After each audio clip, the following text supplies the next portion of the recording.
मित्र, तुम तो इतनी जी तोड़ मेहनत करते हो, फिर भी अपने परिवार का भरण पोषण नहीं कर पा रहे हो, क्या बात है? अरे भाई, मैं तुम्हें क्या बताऊं। मैं मेहनत तो बहुत करता हूँ, लेकिन जितनी मैं मेहनत करता हूँ उतना अनाज मुझे नहीं मिल पाता। क्या करूँ भाई, इतने ही अनाज में मुझे घर का सारा खर्च उठाना पड़ता है। अब तुम ही बताओ मित्र, मैं क्या करूँ। मेरे भाई, तुम चिंता मत करो, मैं राजा साहब से बात करता हूँ। महाराज तुम्हें काम पर जरूर रख लेंगे।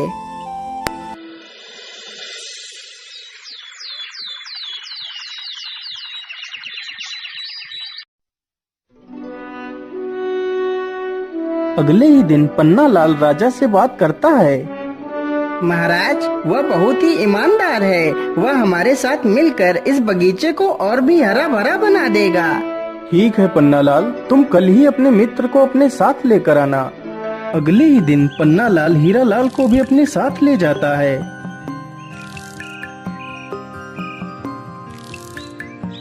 हीरा लाल, तुम्हें अपने मित्र के साथ मिलकर इस बगीचे की देखभाल करनी है। यदि तुम यहाँ पर ईमानदारी से काम करोगे तो जल्दी ही तुम्हारी पगार बढ़ा दी जाएगी। मैं तुम्हें हर महीने 40 सोने की मोहरें दूंगा। ठीक है महाराज, मैं पूरी ईमानदारी से आपका काम करूंगा। महाराज, आपका बहुत बहुत धन्यवाद जो आपने मुझे इस काबिल समझा।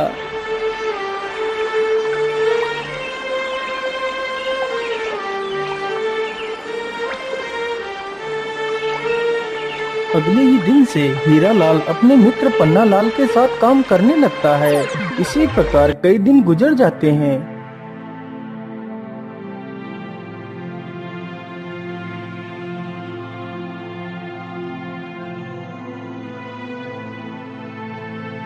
अरे पन्ना लाल, आज तुम्हें क्या हुआ? क्या आज तुम राजमहल नहीं जाओगे? अरे भाई, मैं तुम्हें क्या बताऊं, आज तुम अकेले ही चले जाओ। आज मेरी तबीयत कुछ ठीक नहीं लग रही है। महाराज को कह देना कि मैं आज नहीं आ सकता। हीरा लाल अकेले ही जाता है और बगीचे में काम करने लगता है।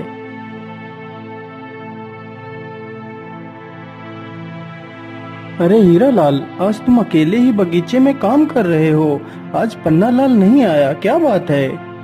महाराज, आज पन्ना लाल की तबीयत ठीक नहीं है, इसलिए वह काम पर नहीं आया है। अच्छा, कोई बात नहीं, तुम आराम से काम करो। हीरा लाल, आज तुम इस स्थान पर एक वृक्ष लगा देना। ठीक है महाराज, मैं अभी थोड़ी देर में ही वृक्ष लगा दूंगा। हीरा लाल की ये बात सुनकर राजा वहाँ से चला जाता है। मैंने फूलों को तो पानी दे दिया है, चलो अब इस स्थान पर एक गड्ढा खोद कर एक वृक्ष लगा देता हूँ। इतना सोचकर हीरा लाल गड्ढा खोदने लगता है। कुछ देर गड्ढा खोदने के बाद अचानक हीरा लाल के फावड़े में कोई वस्तु टकराती है। अरे ये क्या? ये आवाज किस चीज की थी? मुझे लगता है यहाँ पर कोई वस्तु जरूर है। मैं ऐसा करता हूँ, जल्दी से इस स्थान को खोद देता हूँ। हीरा लाल जल्दी से उस स्थान को खोद देता है। अरे वाह, ये तो एक संदूक है। जरूर इसमें कोई कीमती वस्तु होगी। चलो मैं इसे खोलकर देखता हूँ। हीरा लाल जैसे ही संदूक को खोलता है तो देखता है, अरे वाह, यह संदूक तो सोने की मोहरों से भरा हुआ है। चलो मैं जल्दी से इस संदूक की खबर राजा को दे देता हूँ। महाराज जल्दी चलिए, बगीचे में कोई पुराना संदूक निकला है।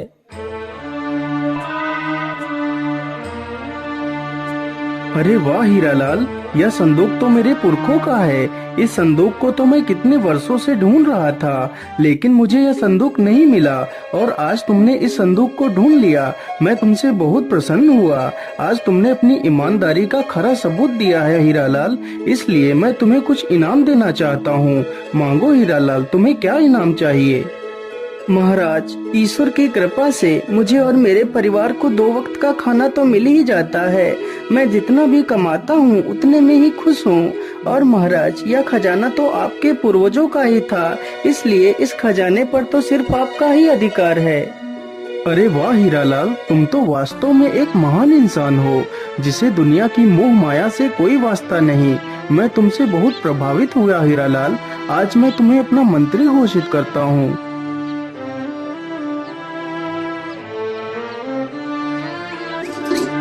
अगले ही दिन से हीरालाल मंत्री बन जाता है।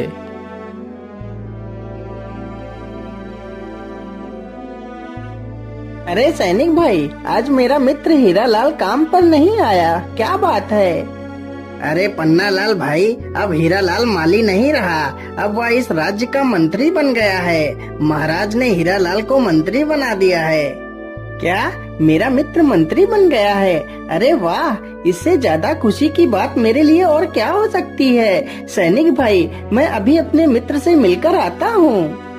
अरे नहीं पन्नालाल, तुम अंदर नहीं जा सकते, चुपचाप जाकर अपना काम करो, तुम्हें अंदर जाने की कोई आवश्यकता नहीं है। लेकिन सैनिक भाई, वो तो मेरा मित्र है, तो मैं आखिर अपने मित्र से क्यों नहीं मिल सकता? पन्नालाल के बार बार बोलने पर भी सैनिक पन्नालाल को अंदर नहीं जाने देते। यह देखकर पन्नालाल बड़ा दुखी हो जाता है और वहाँ से वापस बगीचे में चला जाता है, लेकिन उसका मन हीरालाल के बिना नहीं लग रहा था। सैनिकों, जाओ और मंत्री जी को उनके घर छोड़ कर आओ।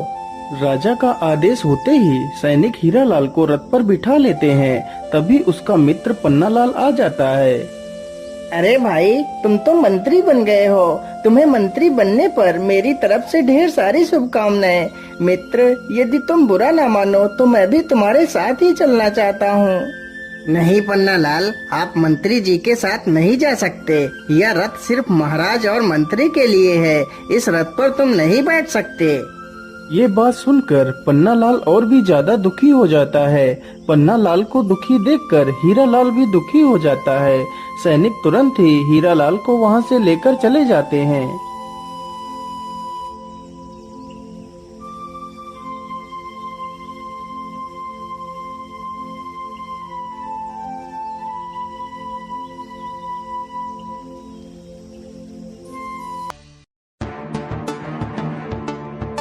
अरे ये क्या, ये वृक्ष अचानक से सूखने कैसे लगा?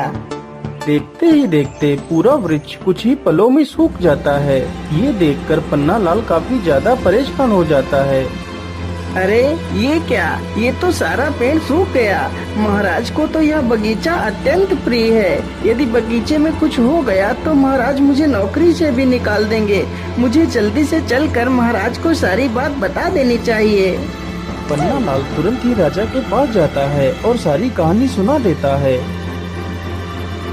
लेकिन पन्नालाल, आखिर अचानक से पेड़ कुछ ही पलों में कैसे सूख सकता है? इसका क्या कारण है? महाराज, ऐसा होना संभव है। यदि बगीचे के ऊपर से कोई पर वाला सर्प निकल जाए तो उस स्थान की सारी हरियाली धीरे धीरे नष्ट हो जाती है। लेकिन मंत्री जी, क्या इस रोग को रोकने का कोई उपाय नहीं है? महाराज, इसका उपाय तो है, लेकिन उपाय बड़ा कठिन है। मेरे साथ भी एक बार ऐसा हुआ था महाराज। मेरी फसल भी लगभग सारी नष्ट हो गई थी। तब मैंने एक साधु से इसका उपाय पूछा था। महाराज, काली कंजा वन में एक जादुई बोलने वाला पेड़ है। यदि उसकी पत्तियां मिल जाएं, तो उन पत्तियों का रस पानी में मिलाकर पौधों पर डालने से हमारा बगीचा पहले की तरह हरा भरा हो जाएगा। तो फिर ठीक है पन्नालाल, तुम जाओ और उस पेड़ की पत्तियां लेकर आओ। क्षमा कीजिए महाराज, लेकिन उस पेड़ से पत्तियां लाना सबके बस की बात नहीं है। वह वृक्ष पहले पहेलियां पूछता है, फिर अपनी पत्तियां देता है। तो इसमें और भी अच्छी बात है, आखिर मैं भी देखूं पन्नालाल कितना बुद्धिमान है। महाराज, यदि आपकी आज्ञा हो तो मैं भी पन्नालाल के साथ जाना चाहता हूँ।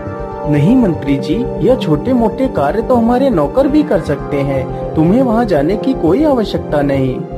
राजा इतना कहकर पन्नालाल को अकेले ही पत्तियां लेने के लिए भेज देता है। लेकिन हीरालाल अपने मित्र के लिए बहुत ही चिंतित था। पन्नालाल उस पेड़ को ढूंढते ढूंढते उसी काली कंजा वन में पहुंच जाता है।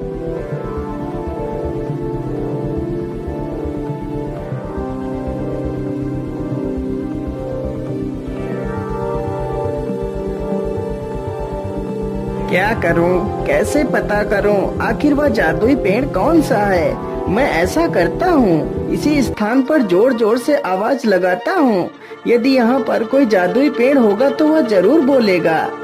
हे जादुई पेड़, तुम कहाँ हो? मुझे आपकी पत्तियों की आवश्यकता है, कृपा कर मेरी मदद कीजिए। हाँ हाँ इंसान, क्यों नहीं, मैं तुम्हें अपनी पत्तियां दे सकता हूँ। यदि तुम मेरी 3 पहेलियों के सही जवाब दोगे तो मैं तुम्हें अपनी पत्तियां दे सकता हूँ। लेकिन याद रहे, यदि तुमने मेरी पहेलियों के गलत जवाब दिए तो मैं तुम्हें हमेशा के लिए बंदी बना लूंगा। ठीक है वृक्ष देवता, आप अपनी पहेली पूछ सकते हैं। तो फिर बताओ मेरी पहली पहेली, ऐसा क्या है जिसे हम देख तो सकते हैं लेकिन छू नहीं सकते?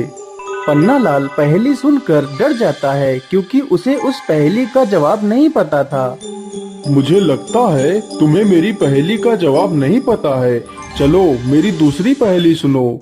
मैं अलबेला कारीगर, काटू काली घास, राजा रंक सिपाही, सिर झुकाते मेरे पास।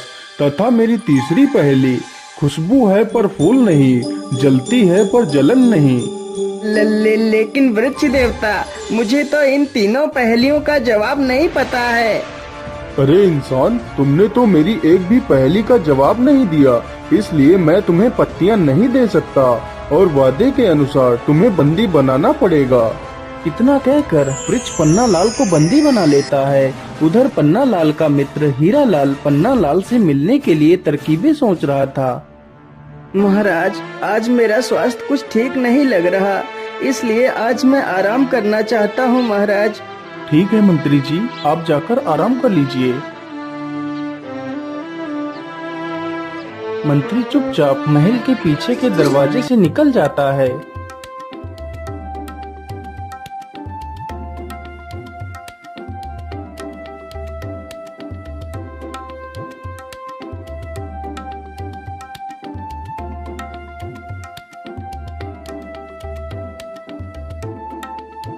हीरालाल उसी जादुई पेड़ के पास पहुंचकर देखता है कि उसका मित्र पेड़ पर ही बंदी बनकर एक पिंजरे में बंद है। हे वृक्ष देव, आप मेरे मित्र को छोड़ दीजिए। हाँ, क्यों नहीं, मैं तुम्हारे मित्र को जरूर छोड़ दूंगा और तुम्हें अपनी पत्तियां भी दूंगा यदि तुम मेरे 3 पहेलियों का सही जवाब दे दो। ठीक है वृक्ष देव, आप अपनी पहेलियां पूछ सकते हैं। तो फिर बताओ मेरी पहली पहेली, ऐसा क्या है जिसे हम देख तो सकते हैं लेकिन छू नहीं सकते? हे वृक्ष देव, इसका सही जवाब स्वप्न है। इंसान सपना तो देख सकता है लेकिन उसे छू नहीं सकता। हाँ, बिल्कुल सही जवाब। मेरी दूसरी पहेली सुनो। मैं अलबेला कारीगर, काटू काली घास, राजा रंक सिपाही, सिर झुकाते मेरे पास। हे वृक्ष देव, इसका सही जवाब नाई है। नाई के पास हर किसी को अपना सिर झुकाकर ही बाल कटवाने पड़ते हैं। अरे वाह वाह, तुम तो कितने बुद्धिमान हो। अब मेरी तीसरी और आखिरी पहेली सुनो। खुशबू है पर फूल नहीं, जलती है पर जलन नहीं। हे वृक्ष देव, इसका सही जवाब अगरबत्ती है। अरे वाह वाह, तुम तो वास्तव में बुद्धि का प्रतीक हो। मैं तुमसे अत्यंत प्रसन्न हूँ, इसलिए मैं तुम्हारे मित्र को आजाद करता हूँ और तुम्हें अपनी दिव्य पत्तियाँ भी देता हूँ। वृक्ष तुरंत ही उसके मित्र को आजाद कर देता है।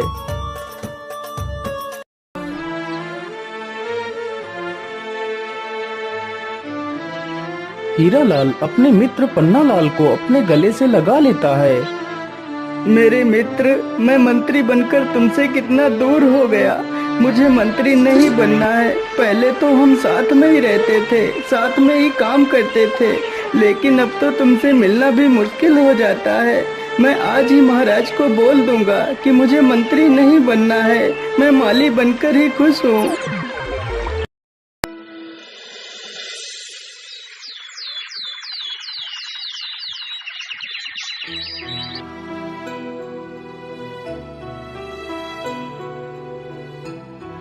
लेकिन मंत्री जी, आप मंत्री क्यों नहीं बनना चाहते?